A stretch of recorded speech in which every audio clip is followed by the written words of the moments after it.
Hello friends. स्वागत है आपका हमारे यूट्यूब चैनल आर के हिंदी कहानियों में। आज की कहानी है जान ना पहचान ये मेरे मेहमान। मेरा शहर एक जाना माना पर्यटन स्थल है। इस वजह से मेरे सारे रिश्तेदार जिन्हें मैं नहीं भी जानता वो भी जाने कहाँ कहाँ से रिश्ते निकाल कर मेरे घर तशरीफ का टोकरा निहायत ही बेशर्मी से उठा लाते हैं।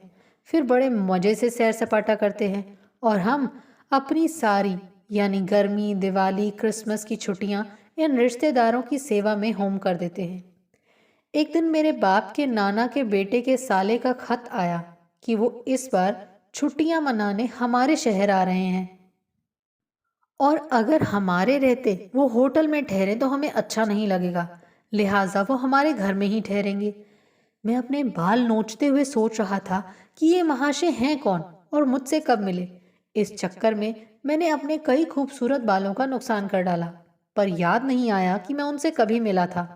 मेरी परेशानी भांपते हुए पत्नी ने सुझाव दिया, इनकी चाकरी से बचने के लिए घर को ताला लगाकर अपन ही कहीं चलते हैं। कभी कोई पूछेगा तो कह देंगे कि पत्र ही नहीं मिला।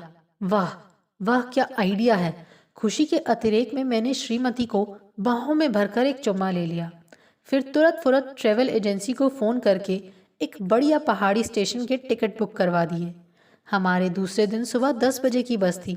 हमने जल्दी जल्दी तैयारी की, सब सामान पैक कर लिया कि सुबह नाश्ता करके चल देंगे। ये सोचकर सारी रात भी चैन की नींद नहीं सोए। मैं सपने में पहाड़ों पर घूमने का मजा ले रहा था कि घंटी की कर्कश ध्वनि से नींद खुल गई। घड़ी देखी, सुबह के 6 बजे थे। सुबह सुबह कौन आ मरा, सोचते हुए दरवाजा खोला तो बड़ी बड़ी मूंछों वाले श्रीमान जी, टुनटुन को मात करती श्रीमती जी और चेहरे से बदमाश नजर आते 5 बच्चे मैं सामान के साथ खड़े थे। मेरे दिमाग में तो खतरे की घंटी बजी कि जरूर चिट्ठी वाले बिन बुलाए मेहमान होंगे। फिर भी पूछा, कौन है आप? अरे कमाल करते हैं, मूंछों वाले ने अपनी मूंछों पर ताव देते हुए कहा। हमने चिट्ठी लिखी थी, बताया तो था कि हम कौन हैं, लेकिन मैं तो आपको जानता ही नहीं, आपसे कभी मिला ही नहीं। कैसे विश्वास कर लूं कि आप उनके साले ही हैं, कोई धोखेबाज नहीं। ओए, उन्होंने कड़क कर कहा, हमको धोखेबाज कहता है? वो तो आपके बाप के नाना के बेटे यानी मेरी बहन के ससुर ने जोर देकर कहा था कि उन्हीं के यहाँ ठहरना। इसीलिए हम यहाँ आए हैं, वरना इस शहर में होटलों की कमी नहीं है।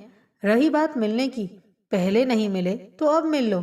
उसने जबरदस्ती मेरा हाथ उठाया और जोर जोर से हिलाकर बोला, हेलो, मैं हूँ गजेंद्र प्रताप, कैसे हैं आप? लो, हो गई जान पहचान। कहकर उसने मेरा हाथ छोड़ दिया और मैं अपने दुखते हाथ को सहला ही रहा था कि उस गज जैसे गजेंद्र प्रताप ने बच्चों को आदेश दिया, चलो बच्चों अंदर चलो, यहाँ खड़े खड़े तो पैर दुखने लगे हैं।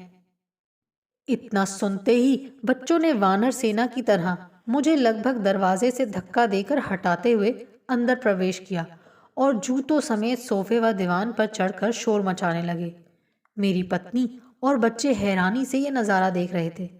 सोफों और दीवान की दुर्दशा देखकर श्रीमती का मुंह गुस्से से तमतमा रहा था, पर मैंने इशारे से उन्हें शांत रहने को कहा और गजेंद्र प्रताप व उनके परिवार से उसका परिचय करवाया। परिचय के बाद वो टुनटुन की बहन इतनी जोर से सोफे पर बैठी कि मेरी ऊपर की सांस ऊपर और नीचे की सांस नीचे रह गई। सोचा, आज जरूर इस सोफे का अंतिम संस्कार हो जाएगा, पर मेरी हालत की परवाह किए बगैर वो बेफिक्री से मेरी पत्नी को ऑर्डर दे रही थी, भाई अब जरा कुछ बढ़िया सी चाय वाय हो जाए तो हम फ्रेश होकर घूमने निकलें, और हाँ, जरा हमारा सामान भी हमारे कमरे में पहुंचा देना। हमारे लिए एक कमरा तो आपने तैयार किया ही होगा। हमने बच्चों के साथ मिलकर उनका सामान बच्चों के कमरे में रखवाया। उधर कुड़ते हुए पत्नी ने रसोई में प्रवेश किया। पीछे पीछे हम भी पहुंचे। शयन कक्ष में अपने पैक पड़े सूटकेसों पर नजर पड़ते ही मुंह से आह निकल गई। मेहमानों को मन ही मन कोसते सूटकेसों को ऐसा कैसा वापस ऊपर चढ़ाया। ट्रेवल एजेंसी को फोन करके टिकट रद्द करवाए। आधा नुकसान तो यही हो गया। श्रीमती चाय लेकर पहुंची तो चाय देखते ही बच्चे इस तरह प्यालों पर झपटे कि 2 प्याले तो वहीं शहीद हो गए। मैं अपने टी सेट की बर्बादी पर हमारी श्रीमती अपने आंसू नहीं रोक पाई तो व्यंग सुनाई पड़ा। अरे, 2 प्याले टूटने पर इतना हंगामा? हमारे घर में तो कोई चीज साबुत ही नहीं मिलती। इस तरह तो यहाँ बात बात पर हमारा अपमान होता रहेगा। उठने का उपक्रम किए बिना उसने आगे कहा, चलो जी चलो, इससे अच्छा है कि हम किसी होटल में ही रह लेंगे। मुझ में आशा की किरण जागी, लेकिन फिर बुझ गई, क्योंकि वो अब बाथरूम का पता पूछ रही थी। साबुन, पानी और बाथरूम का सत्यानाश करके जब वो नाश्ते की मेज पर आए तो पत्नी के साथ साथ मेरा भी दिल धक धक कर रहा था। नाश्ते की मेज पर डबल रोटी और मक्खन देखकर श्रीमती जी ने नाक भौं चढ़ाई। अरे, सिर्फ सूखी डबल रोटी और मक्खन? मेरे बच्चे तो ये सब नहीं खाते।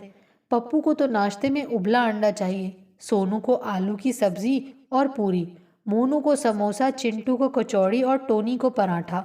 और हम दोनों तो इतने के नाश्ते में से ही अपना हिस्सा निकाल लेते हैं। फिर जैसे मेहरबानी करते हुए बोले, आज तो आप रहने दें, हम लोग बाहर ही कुछ खा लेंगे और आप लोग भी घूमने के लिए जल्दी से तैयार हो जाइए। आप भी हमारे साथ ही घूम लीजिएगा। अनजान जगह पर हमें भी आराम रहेगा। हमने सोचा कि ये लोग घुमाने ले जा रहे हैं तो चलने में कोई हर्ज नहीं। हम भी झटपट तैयार हो गए। बाहर निकलते हुए उन्होंने बड़ी शान से टैक्सी रोकी, सबको उसमें लादा और चल पड़े। पहले दर्शनीय स्थल तक पहुंचने पर ही टैक्सी का मीटर 108 रुपए तक पहुंचा। उन्होंने शान से पर्स खोला, 500 रुपए के नोट निकाले और मेरी तरफ मुखातिब हुए। भाई, मेरे पास छुट्टे नहीं हैं, जरा आप ही इसका भाड़ा दे देना। भुनभुनाते हुए हमने किराया चुकाया। टैक्सी से उतरते ही उन्हें चाय की तलब लगी। कहने लगे, अब पहले चाय नाश्ता किया जाए, फिर आराम से घूमेंगे। बढ़िया सा रेस्टोरेंट देखकर सबने उसमें प्रवेश किया। हर बच्चे ने पसंद के अनुसार ऑर्डर दिया। उनका लिहाज करते हुए हमने कहा कि हम कुछ नहीं खाएंगे। उन्होंने भी बेफिक्री से कहा, मत खाइए। वो लोग समोसा, कचौरी, बर्गर, ऑमलेट ठूस ठूस कर खाते रहे और हम खिसियाए से इधर उधर देखते रहे। बिल देने की बारी आई तो बेशर्मी से हमारी तरफ बढ़ा दिया। जरा आप दे देना, मेरे पास 500 रुपए के नोट हैं। 200 रुपए का बिल देखकर मेरा मुंह खुला का खुला रह गया और सोचा कि अभी नाश्ते में ये हाल है तो दोपहर के खाने और शाम की चाय और रात के खाने में क्या होगा। फिर वही हुआ। दोपहर के खाने का बिल 700 रुपये, शाम की चाय 150 रुपये। रात का भोजन करने के बाद मेरी बाँछें खिल गईं। ये तो पूरे 500 रुपये का बिल है और आपके पास भी 500 रुपये का नोट है, सो ये बिल तो आप ही चुका दीजिए। उनका जवाब था, अरे, आपके होते हुए यदि हम बिल चुकाएंगे तो आपको बुरा नहीं लगेगा, और आपको बुरा लगे, भला ऐसा काम हम कैसे कर सकते हैं। दूसरे दिन वो लोग ज़बरदस्ती खरीदारी करने हमें भी साथ ले गए। हमने सोचा कि अपने लिए खरीदेंगे तो पैसा भी अपना ही लगाएंगे और लगे हाथ उनके साथ हम भी बच्चों के लिए कपड़े खरीद लेंगे। पर वो मेहमान ही क्या, जो मेज़बान के रहते अपनी गांठ ढीली करे। सर्वप्रथम हमारे शहर की कुछ सजावटी वस्तुएं खरीदी गईं, जिनका बिल 840 रुपये हुआ। वो बिल चुकाते समय कहने लगे, मेरे पास सिर्फ 500 रुपये के 2 ही नोट हैं, अभी आप दे दीजिए, मैं आपको घर चलकर दे दूंगा। फिर कपड़ा बाजार गए, वहाँ भी मुझसे ही पैसे दिलवाए। मैंने कहा भी कि मुझे भी बच्चों के लिए कपड़े खरीदने हैं, तो कहने लगे, आपका तो शहर ही है, फिर कभी खरीद सकते हैं, फिर ये बच्चे भी तो आपके ही हैं।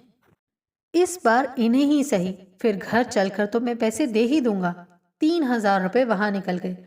अब वो खरीदारी करते थक चुके थे। दोबारा 700 रुपये का चूना लगाया। इस तरह सारी रकम वापस आने की उम्मीद लगाए हम घर पहुंचे। घर पहुंचते ही उन्होंने घोषणा की कि वो कल जा रहे हैं। खुशी के मारे हमारा हार्ट फेल होते होते बचा कि अब वो अब मेरे पैसे चुकाएंगे, लेकिन उन्होंने पैसे देने की कोई खास बात की ही नहीं। दूसरे दिन भी वो लोग सामान वगैरह बांधकर निश्चिंतता से बैठे थे और चिंता ये कर रहे थे कि उनका कुछ सामान तो नहीं रह गया। तो हमने भी बेशर्म होकर कह दिया, भाई साहब, कम से कम अपनी खरीदारी के रुपए तो लौटा दीजिए। उन्होंने निश्चिंतता से कहा, लेकिन मेरे पास अभी पैसे नहीं हैं। आश्चर्य से मेरा मुंह खुला रह गया। पर आप तो कह रहे थे कि घर पहुंचकर दे दूंगा। हाँ, तो ये क्या गलत कहा था? अपने घर पहुंच भिजवा दूंगा, आराम से चाय पीते हुए उन्होंने जवाब दिया। उफ, और वो आपके 500-500 रुपए के नोट? मैंने उन्हें याद दिलाया। अब वही तो बचे हैं मेरे पास, और जाने के लिए सफर के दौरान भी तो कुछ चाहिए कि नहीं? हमारा इस तरह रुपए मांगना उन्हें बड़ा नागवार गुजरा। वो रुखाई से कहते हुए रुखसत हुए। अजीब भिखमंगे लोग हैं, 4000 रुपल्ली के लिए इतनी जिरह कर रहे हैं। अरे जाते ही लौटा देंगे, कोई खा तो नहीं जाएंगे। हमें क्या बिल्कुल ही गया गुजरा समझा है? हम तो पहले ही होटल में ठहरना चाहते थे, पर हमारी बहन के ससुर के कहने पर हम यहाँ आ गए। अगर पहले से मालूम होता तो यहाँ हमारी जूती भी नहीं आती। वो दिन और आज का दिन, न उनकी कोई खैर खबर आई, न हमारे रुपए। हम मन मसोस कर चुप बैठे श्रीमती के ताने सुनते रहते हैं। अजीब रिश्तेदार हैं। चोर कहीं के, इतने पैसों में तो बच्चों के कपड़े के साथ मेरी 2 बढ़िया साड़ियां भी आ जाती। ऊपर से एहसान फरामोश, घर की जो हालत बिगाड़ कर गए हैं सो अलग। किसी होटल के कमरे की ऐसी हालत करते तो इसके भी अलग से पैसे देने पड़ते। यहाँ लेना तो दूर, उल्टे अपनी जेब खाली करके बैठे हैं। इन सब बातों से शुद्ध होकर मैंने भी संकल्प किया कि अब चाहे कोई भी हो, अपने घर पर किसी को नहीं रहने दूंगा। देखता हूं मेरा ये संकल्प कब तक मेरा साथ देता है।